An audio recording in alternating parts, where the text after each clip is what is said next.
Naipon ng Pinoy scuba divers ng alang cleanup drive sa Half Moon Beach sa Dhahran, Saudi. Yan ang balitang bidalit ni Florante Catano.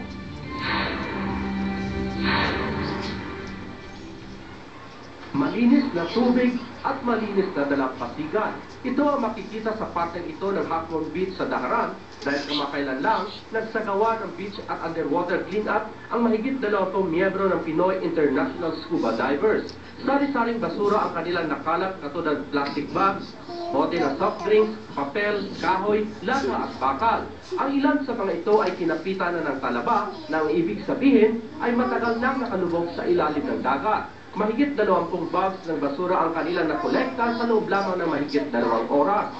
Pinangangalagaan namin ang kalikasan at bilang mga Pilipino na parating na lingkod sa lugar na ito, pinapakita namin sa mga locals na pinangangalagaan namin ang kanilang karagatan. Pang-anim na taon na itong ginagawa ng grupo para makatulong na mapangalagaan at mapanatili ang kalinisan ng dagat. One dive at a time, ang tema ng kanilang taon ng proyekto na ibig sabihin lahat ng miyembro na magdadive ay magdadala ng net bag. Kasi kailangan damputin natin yung mga nakakalat na basura sa ilalim. Hindi lang dito ngayon, kundi ito magiging commitment namin as a PISD group.